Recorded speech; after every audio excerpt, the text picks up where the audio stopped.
Hey, welcome back, everybody. It's time once again for another episode of Living Hope, our weekly journey designed to provide hope, inspiration, and education for those living with pancreatic cancer, sharing the real-life stories of those really affected by this disease and how they deal with it on a daily basis. With our host, the host who knows the most about this, maybe. I don't know if there's anybody else that knows more, but she certainly knows a lot, Roberta. Thank you, Paul. I wouldn't say I know the most, but I learn every week, so it's really a great experience, so thank you. January is National Cancer Survivor Month, so this month we will share the journey of survivors at various chapters in their journey. Our guest today is Mike Kratzer. I hope I said that right. Correct. Hi, Mike. Welcome to Living Hope. I'm sorry, I'm just really bad at saying last names. I mess up quite a bit, so I'm happy I got it right. But thank you for joining us today, and how would you describe yourself? Well, I used to be a businessman, and now I'm concentrating mostly on surviving and dealing with what I have to deal with, shall I say. I like to think I'm a positive person, which has helped me tremendously during my little adventure that I'm presently doing here. But I always try to be upbeat, and I try to be, playful in a lot of things that I do. And that's one of the goals that I always set for myself, shall I say.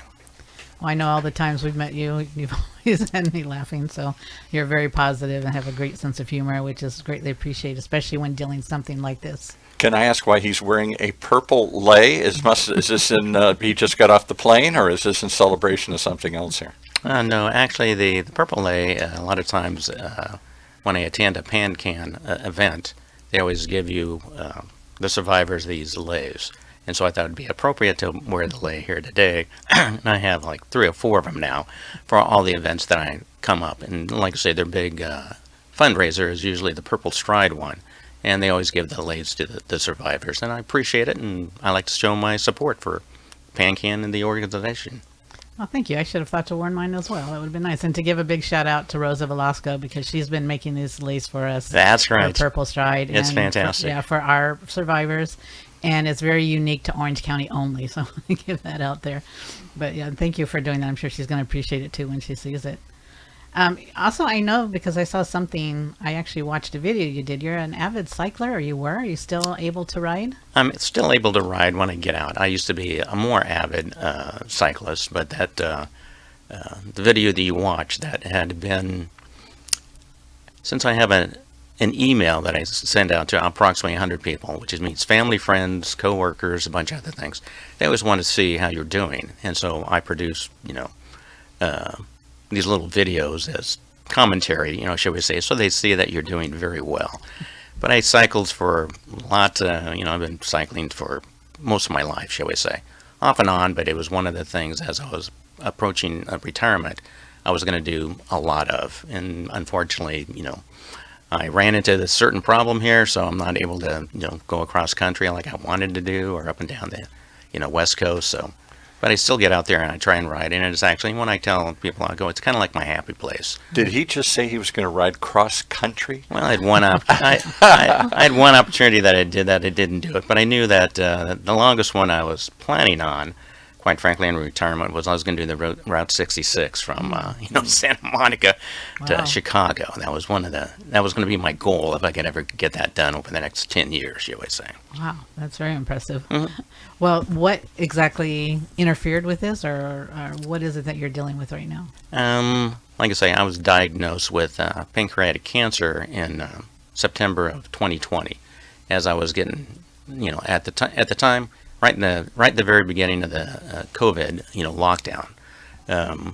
I personally I was doing rather well. Quite frankly, I was cycling all over the place. I thought I was a healthy individual and lost a ton of weight, getting ready to cycle my way for the next, 5 to 10 years, and everything.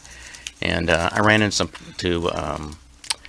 one day I woke up and I had abdominal, cramping throughout my, entire cavity. I'm like, oh, this is kind of weird.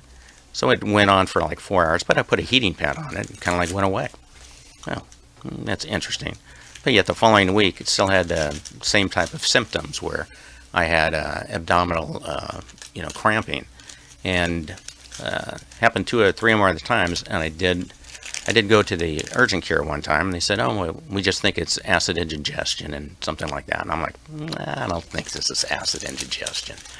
And so I made an appointment with my regular GP, and, went in and talked to him, and I described my symptoms, and he goes, "I don't know what it is, but we'll have give you some tests and some other things." And he goes, "You never can tell." And if I had to take a guess, it may be something pancreatic or something like that. Well, that's not very good, since I've known people that have had pancreatic cancer. And some blood work, and it came back all normal. Didn't have anything. I'm like, man, it's a good thing it's not my pancreas, type of thing. But yet, the following week, I did have severe cramping again, and I called them, "Well, what do you want me to do?" They said, "Just go down to Hoag ER, and you better, have scanned." So I went down to Hoag. They did scan me, shall we say. I was in a great deal of discomfort for most of the day. So they did a scan, and the doctor came back in after the scan and just sat down and very briefly said, "Well, we see you have a mass on your pancreas, and it looks like you have some on your lungs. You have some on your liver. So we're going to be admitting you to the hospital. So good luck." Tell him like that. He got up and walked away, and a couple hours, and then they came in and they admitted me to the hospital at that time. And I was there for a few days doing other tests, shall we say. And the following day, because they weren't going to confirm anything until they had the biopsy back. So I had a couple of procedures to get a biopsy. But the very next day,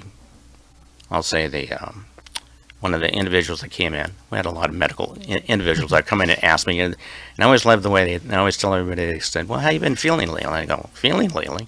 I go, for the last 3 months, I cycled 1,200 miles. Over the last 18 months, I cycled 5,000 miles.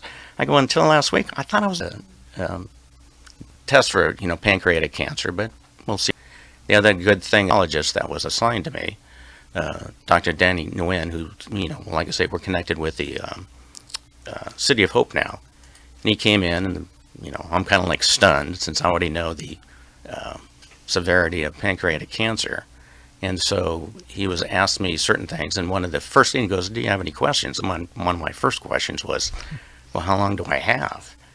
And he just looked at me and he goes, "I don't answer those kind of questions." He goes, "What I do," he goes, "but you can look it on the internet, but I wouldn't advise that. But what I try to do is treat everybody as an individual, and we'll just see how." One of the best advices that I had from anybody, because I'm like, oh, and to this day, I'm like, oh, see, he didn't give up on me. So if he's not giving up on me, I'm not giving up on me either. So that was the introduction of trying to figure out exactly what was going to go on with me. Well, I'm glad you had that kind of introduction because, Correct. and other survivors as well. So I'm really thrilled to hear that you had quite a different outcome with your doctor. That's Correct. awesome. I had even though in your mind you're going like, well, can I do this? Can I do this? It is kind of terrifying, to say the least. But at least he was positive about it, and I'm like, okay, well, and my whole thing is, well, let's get on this bear and we'll ride this until whatever happens, happens. And I'm still here, like I say, I'm thinking this is my 30s, I'm 32 months in or 33 months in of being a survivor, so I keep kicking the can down the road. That's all you can do sometimes, right? Correct. What did your treatment entail? Was there surgery involved? Or before you actually before that, how did they do the biopsy? I know a lot of times people ask because there's two different ways to do the biopsy. How was yours done? The endoscopy one. Okay, and that is, could you explain that a little, please? They basically, go down through your mouth and everything like that, through it, down into your stomach. They put a probe through your stomach. I think they went to, I forget what part, they may have done a liver or something like that. And they took the biopsy, through a lesion or something like that. Take it that way. And so that's what my original biopsy was. And they did deaden the area? Did they put you to sleep, or were you awake through this whole thing? No, you're basically asleep. Mm-hmm. Good. They also did a colonoscopy at the same time, so they're going from one end to the other. You got a twofer. The answer, I got a twofer. That's exactly right. So I'm like, my whole thing is, hopefully they used a different instrument, on each procedure. So we'll just go from there. I think they did. Yes, you're right. And after you got the results back from that, what was the treatment plan for you? My treatment plan, I did have a minor problem a couple of weeks after that, as I had a intestinal bowel blockage. So I had to go in and have surgery, and they removed 10 to 12 inches of my intestine through laparoscopic surgery. And fortunately, that was successful. And after that surgery was done, I asked them, well, do you think that takes care of the cramping? They go, well, we really don't know. But in fact, it did take care of all the cramping, and I've never had any kind of cramping ever since then. So they figured that was just the stimulus that had my severe cramping, conditions that actually got me there to begin with. After that, then because I had already, my disease had already spread, I was not eligible for any kind of Whipple procedure. So what they did is just, had to have a month recovery after that. And then I started on a chemotherapy, but a lot of times when I write my things, I don't say chemotherapy. I use different kind of terminology and everything on a lot of the things that I do. So anyway, they started me, first of all, on a Gemzar and a Abraxane, which is a common one that they did. And I actually did 28 rounds of Gemzar and Abraxane. And then that seemed to be giving out, shall we say, or not being as successful. First thing it did, it was always my hope, it stabilized my condition pretty immediately, quite frankly. So there's no spread of of my tumors or anything like that. It basically stabilized everything, which I was thankful for. So then what happens, but then, like I say, after the rounds, then we were having problems with, I said, well, this stuff doesn't seem, but that's because my biological marker started going up. So then what we ended up doing is I had another episode where I had to go to the hospital again, and that was because I had an elevated white blood count. So now they figured that I had some kind of infection. So I was in the hospital, and basically 18 out of 24 hours I was being infused with antibiotics. And once I got out of the hospital, I had another 12 days of antibiotic things. And the last procedure they actually did in that particular hospital stay is they removed my port, shall we say, because they had no idea where, they didn't know if that was infected or not or causing a problem. So what they ended up doing is, after that was done, well, now I had to have another port put in, before I could go to my second line defense. And so I had a period of a couple of months where I wasn't being infused at all. And my biological markers were climbing rapidly, and they're like, ooh, this isn't very good.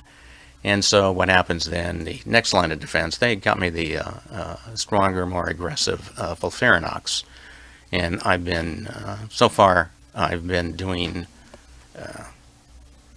31 rounds of FOLFIRINOX, which means my next round I'm going to have actually I'll have gone through 60 rounds of just which I call pharmaceuticals or infusions, and it seems to be working for me. How are you feeling after the treatments? It kicks the hell out of you, shall we say? Yep. So I have I'm on a once every 3 week program, which means typically I go in on a Monday. I'm there all day, by and large. I'll walk in being normal, happy, and whatever. I don't walk out being that same way, I guarantee you. And what I have is, when you walk out, I do have a pump that's put on me, and then the final pharmaceutical is actually pumped for over the next 46 hours.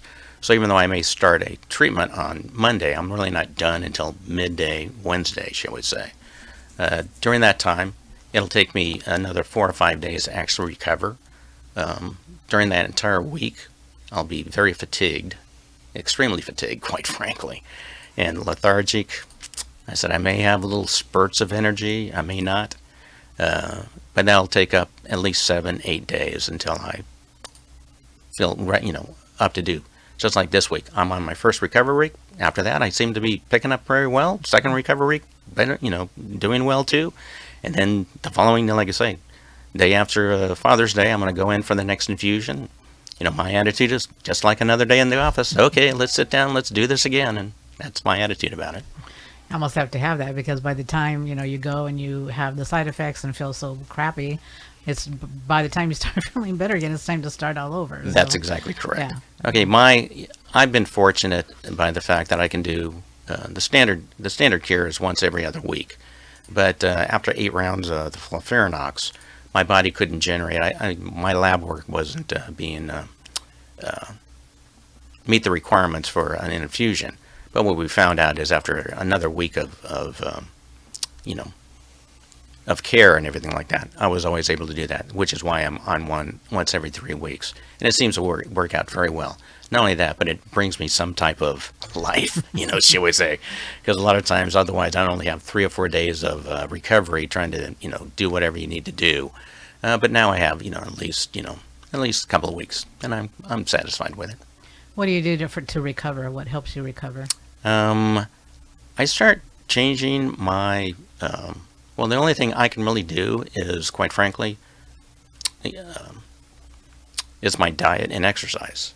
And so 3 days before, the Friday before any kind of infusion, I'll start changing my diet, okay, because I do have some side effects from the infusion that I'm going to get. So 3 days before, I start preparing myself for that. And then during my infusion week, my treatment week, I do the same thing. I eat specific items that seem to go well with me, that makes my recovery rather well.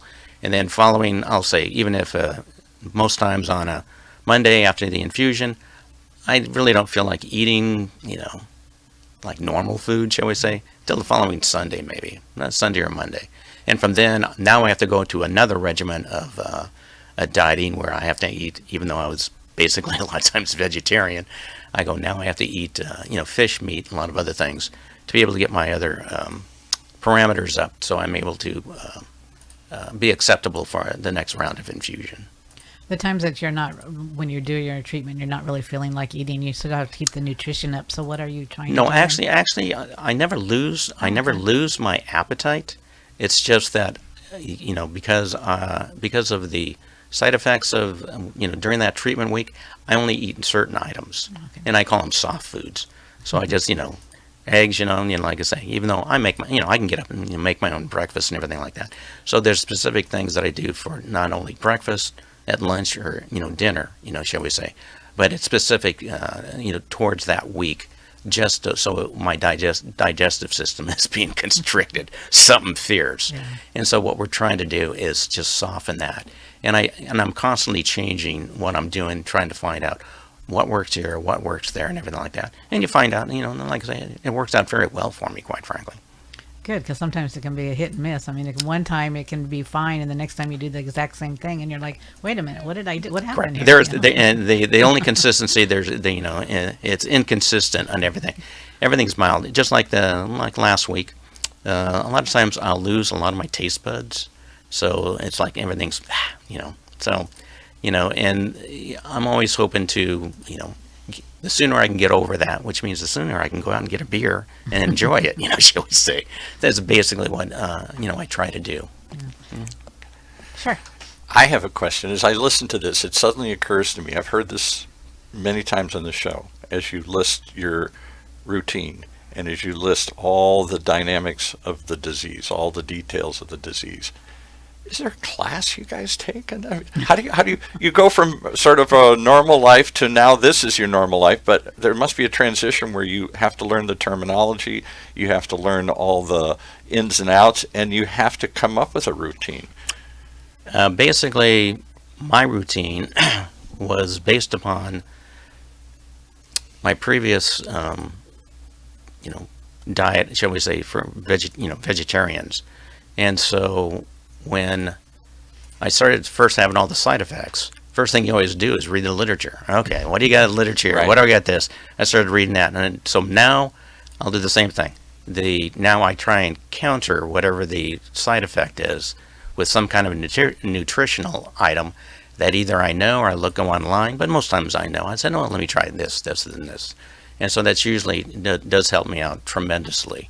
Be the same thing, But how do you learn all this terminology and all this details of you all so casually rattle all this stuff off about your, Port probably was one you're thinking, right? Yeah, right. All these different things, the details of your anatomy that I'm not aware of, and it's almost like you need a crash course in I don't know, anatomy or something here. Well, I'll admit that people always come up to me and they go, oh, you're a good fighter and you're in this battle and everything like that.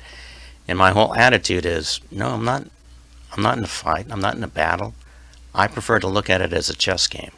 So my whole thing is, the pharmaceuticals are going to do one thing. How do I how do I get my body to counter effect, to neutralize whatever is happening?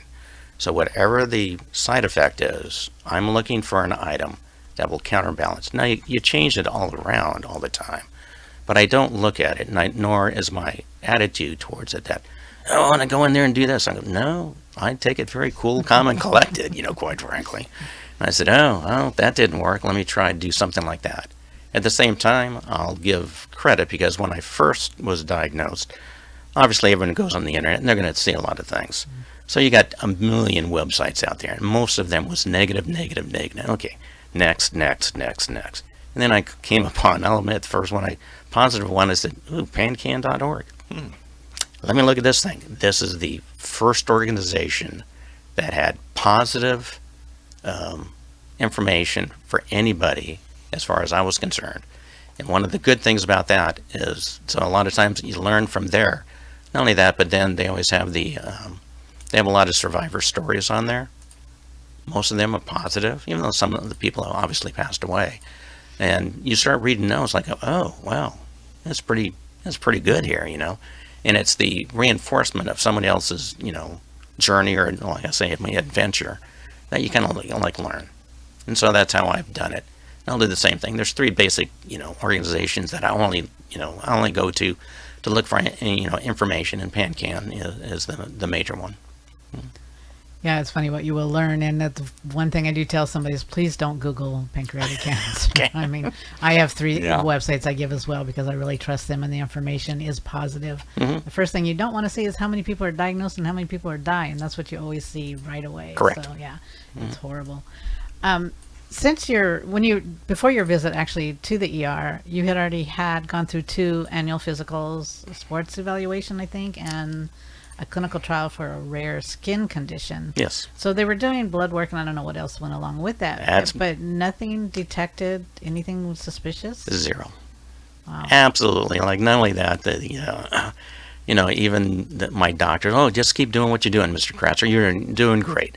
No need to, change anything, But the answer was, yeah, it's unbelievable how many, which only goes to show you how either secretive, or it likes to hide, or there's not enough research done to really have a test to perform for everybody. But no, I like to say, I thought I was in excellent health. Excellent health. Sometimes you can feel really great and you go to the doctors and you come out feeling really bad. Yeah, that's exactly correct. But everything I had from everything that I did was always positive feedback. How did COVID affect your treatments and plan, or did it at all? Oh, well, like I say, when I was first diagnosed, it's a lonely, I went to the ER, like I say, my spouse Brenda dropped me off, type like deal. So from then on in, had no visitors and everything, so that's the toughest phone call that anybody could ever make. That, oh, great, now I'm sitting in this room like, oh, how am I going to explain this over that phone, type like deal. Because you had no, they can't visit you or anything like that. So all of my visits, I basically, for the first couple ones, it's a lonely existence. And I just sat there, and as people, a lot of times I was feeling okay, quite frankly, okay. After the cramps went away and everything, they gave me, some pain medication. Well, I'm kind of like a normal guy, and I'd put on my regular clothes, they'd come in and like, you going home? I go, no, I'm not going home. Like, well, what are you doing? Because I'd always just sit there, and I happened to be on the 6th floor of the Hoag Hospital down there, and I'd always be looking out at Newport Beach. And they sit there, well, what are you doing? I go, contemplating. And they're like, about what? About life. I'm trying to figure out, what the heck am I going to do from here, shall we say. Yeah. But it was very, and that's how I look at a lot of it, quite frankly. What am I going to do to be able to do that? But at the same time, I don't get mad at anybody. There's no such thing as getting irritated about it. You have this, oh, woe was me attitude, and you do have a few things like that. Same thing as, why did this happen to me? But it's very, very brief with me, fortunately. I just look at, What do I got to do? Okay, let's go ahead and do that, you know. So even some of their other procedures, what are you going to do? Okay, if that's what you say, and I follow whatever they do. I think honestly, I think the positive outlook, I think it really helps. You know, it's mindset, and if you've got that attitude, I don't think there's anything that you can't do or can't fight or can't win. So, Yeah. if somebody were to come to you right now and say, "Hi, Mike, I was just diagnosed with pancreatic cancer," what would you say to them? First of all, I'd say take a moment just to reflect on your life.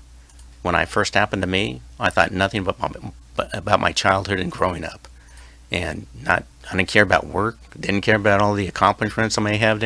I just thought, thought everything in my life was good when I was, growing up, and I went back to that scene over and over and over again for months in my mind, and I'd want to tell people, that's what you want to do, or it helped me. Next time, and same thing. If you want to do a couple of organizations like there's like I say, PanCan, there's Hirschberg, there's Let's Win and everything.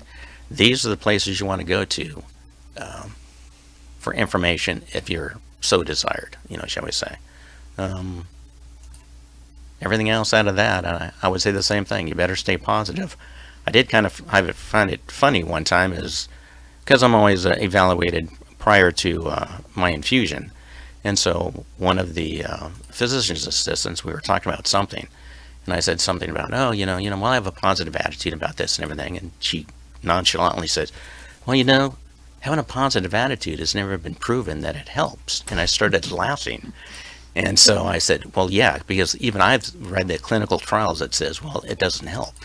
But my response was, yeah, but it makes you a better person and happier. Yeah. So she looked at me and she's kind of like left. She goes, well, I can't beat that. I go, yep, don't, type of like deal.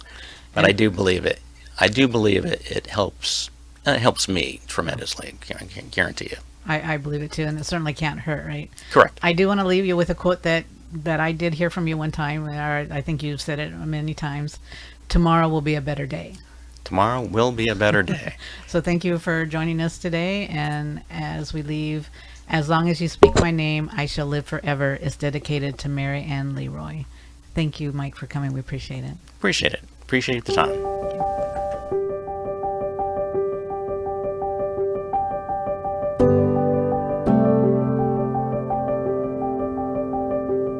Well, there you have another moving example of why you need to tune in each and every week here to Living Hope, as we chronicle the journeys of those dealing with this on a daily basis, providing hope, inspiration, and education for all those journeying along. And if you need more than a story or two, if you need to talk to somebody right now, there are lots of places to do it. PanCan's certainly a good place to start. 877-2-PANCAN for more help. That's 877 and the number 2, PANCAN, for the Pancreatic Cancer Action Network. For the OC Talk Radio Network, I'm Paul Roberts, thanking you for joining us and hoping you'll join us again. Share this with somebody you know and love, and we'll see you again for more Living Hope as we stream live from our studio here at the University of California, Irvine's Beale Applied Innovation Center.